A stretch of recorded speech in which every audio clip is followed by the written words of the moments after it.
And so that's the general sense, that everybody is a abd of Allah. Now there are conscious servants and there are unconscious servants. There are servants that are aware of their ubudiyah, and there are servants that are not aware of this servanthood to Allah subhanahu wa ta'ala. And this is the difference. So the servant, in its narrow sense, is someone who consciously serves God by following a prophet.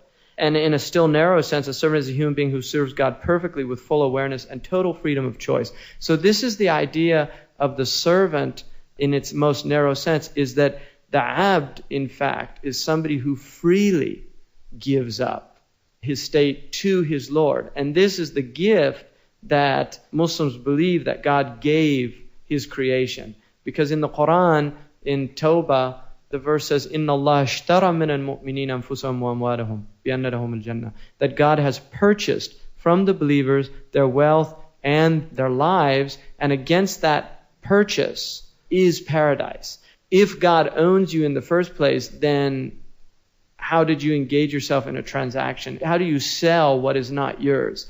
This is the gift. This is the gift. It's the gift of somebody who, if you come into a shop and he gives you something and then buys it back from you because he knows you're in need. So it's the idea of the fadl. It's a bounty from Allah subhanahu wa ta'ala that He, on the one hand, already possesses you, but on the other hand, has engaged you in a commercial transaction in which you become a partner. In other words, you become a free agent. And this is what the idea of takreem, of that human beings have been honored in that way, because everything else in creation can only be what it is. If you look out at creation, there is nothing that can be other than what it is. And this is something very interesting. A tree can only be a tree. It cannot be anything else. The dog can only be a dog, the pig, the horse, the donkey. Everything is determined in its attributes and its qualities except the human being. The human being can actually take on qualities that are strange to its nature. And you have mad people that will actually bark like dogs. You have people that behave like animals or worse than animals.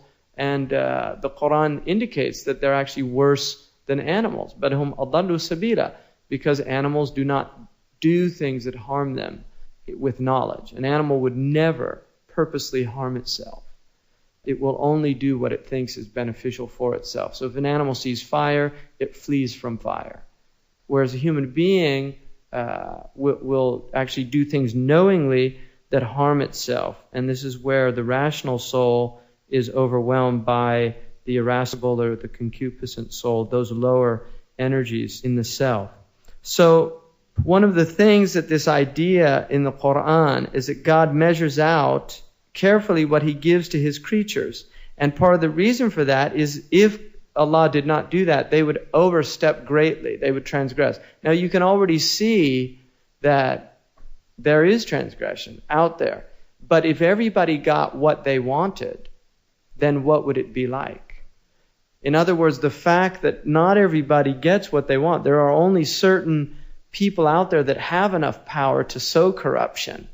But if everybody had that power, then what type of a world would it be? And so the point, there's a balance of power. And this is the idea in the Qur'an that Allah says, لَوْلَا دَفْعَ اللَّهِ النَّاسَ بَعْضَهُمْ بَعْضًا. Had not God used some people to constrain other people, لَفَسَدَتِ الْأَرْضِ. The entire world would be filled with corruption. And so there is a balance of power in the world. There's not one dictator that can simply do whatever he wants, because if one emerges here, somebody else emerges over here to counterbalance them. And one of the major problems that have emerged in our own lifetimes is the fact that America does not have any counterbalance. That for most of our lifetimes, and certainly for the older people in here, during the 50s, 60s, and 70s, and even the 80s, the Russians acted as a counterbalance to the Americans. So the Americans could not do everything that they wanted because they always had to take into consideration what's going to be the reaction of Russia, and vice versa. Whereas now that's been removed, so that there becomes this vacuum. And this is a very unusual scenario. It's not a historical precedent. I mean, the Romans at one time were probably similar in a large portion of the world, but the Romans did not control Africa, or at least not most of it. They controlled North Africa. They certainly didn't control Asia, nor did they control India. When Alexander the Great, who was Macedonian, but when he went to India, he wanted to conquer India.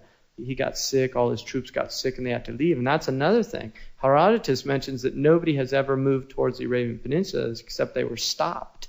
So there have been people, and in fact, Alexander the Great died of a fever in Egypt. He was on his way. He wanted to invade Arabia. Arabia was never invaded in the ancient period. That armies were always stopped from invading. And we know Abraha, which was the Ethiopian who lived in Yemen, when he set his sights on Mecca, his army was destroyed. So there's always been these constraints in the world. And the thing about it is many of them you're not even aware of. There are times when a country wants to do something and then something really tragic happens that prevents them from doing it because they become preoccupied. Their economy collapses, or they have major natural disasters. They have this or they have that. So there are things in the world that you're not even aware of, that you can't comprehend, because we as human beings, we're limited in our perspectives.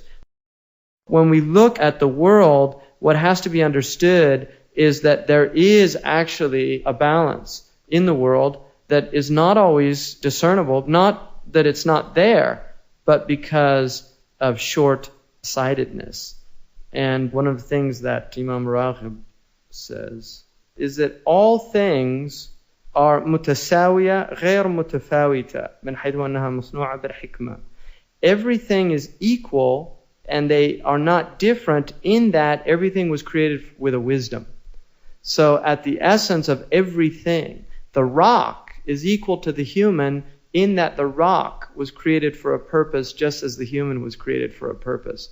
So at that level, when you look at the world, everything that is in the world is in the world for a reason. And this is what he means when Allah says, وَمَا تَرَى فِي خَلْقِ الرَّحْمَنِ مِن تَفَاوُتٍ. You will not see disparity in the creation of the merciful. In other words, if you look out at the creation, you won't see this tafawut. One thing is different from another. And then Allah says, إِرْجِعِ الْبَصَرِ. Keep looking. If you think there is, keep looking. And your eye will come back to you exhausted and fatigued in trying to find something that has no purpose in creation. Everything has purpose. The least atom has purpose. Now, then it says that humans, they are مختلفة من حيث أن كل نوع يختص بفائدة. But they are different in that everything that is existent is specific to a benefit. And وإن اختلف فما من شيء أكثر اختلافا من الناس كما قال الله تعالى.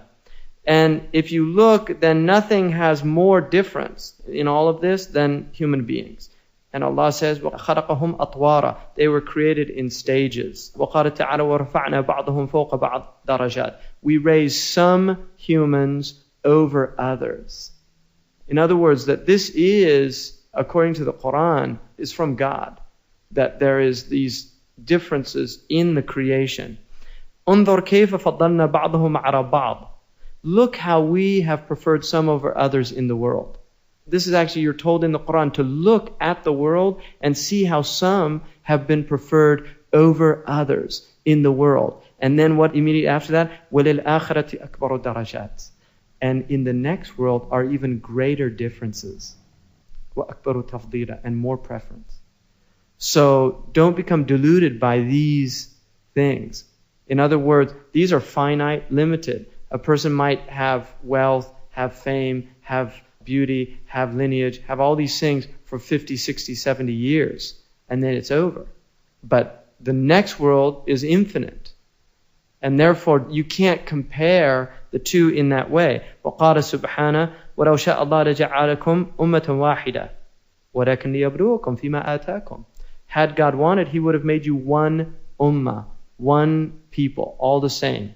But He desired to try you in what He has given you. In other words, in the differences. وَلَوْ شَاءَ رَبُّكَ لَجَعَلَ النَّاسَ أُمَّةً وَاحِدَةً. Had God wanted, your Lord wanted, He would have made all of you one people. وقال تعالى هو الذي جعلكم خلائف الأرض ورفع بعضكم فوق بعض درجات.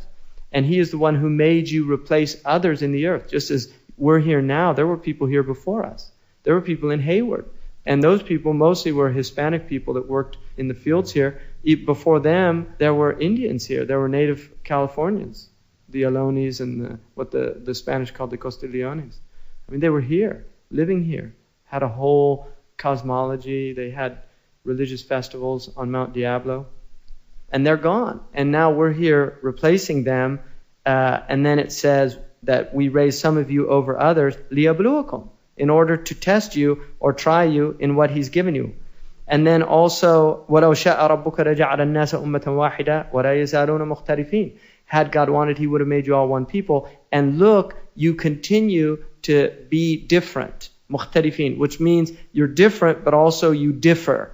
إِلَّا مَنْ رَحِمَ رَبُّكَ, except those whose specific mercy has been given them. And then after that it says, وَلِذَلِكَ خَلَقَكُمْ, or وَلِذَلِكَ خَلَقَهُمْ, that for that reason He created them. In other words, to differ and to be shown mercy.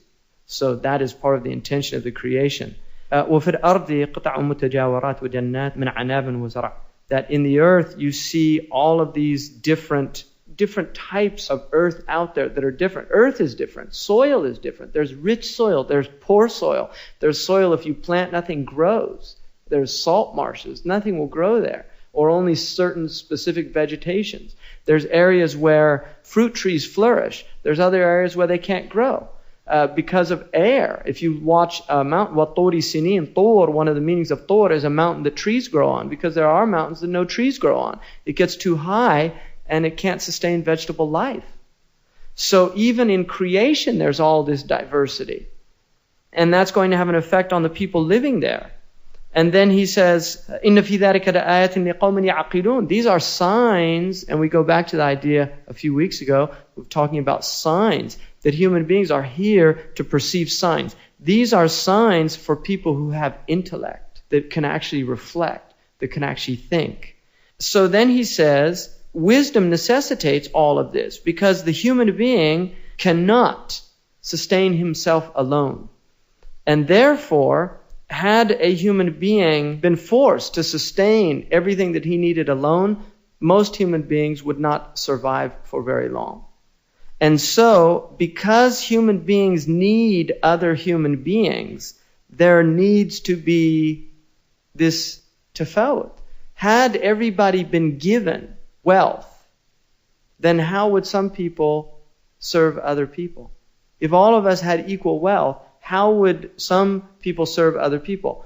And there's another important point here, which is, had God not created with free will these human beings to feel impoverished, then who would need God?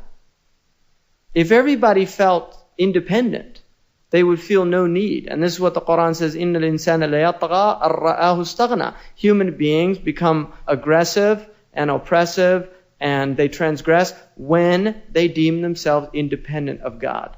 And so the state of impoverishment, which the human being, whether he's wealthy materially or impoverished material, is the same. Every human being is in reality impoverished before God, is in need of God for that sustenance. And this is why animals have been subjugated to human beings. They're subordinated. Human beings benefit from animal. We eat. We have leather products. We have all these things. I mean, everything, if you look around here, a lot of this stuff is coming from animals. You don't even think about it. You know, all these carpets that you're on, these are Afghani wool carpets. And they're coming from animals. We benefited from those animals. If it was a human being, they're not going to let you shave their hair so that you can make a carpet with it or something like that. But what can the animal do? It's subjugated to you. Now, the same is true for most people. You can't ask your next door neighbor to take out your garbage for you, right? Really, you can't do that. So who's going to take the garbage? Because somebody has to do that. That is a function, because human beings create garbage. And it would be very difficult for people to have to get rid of their own garbage.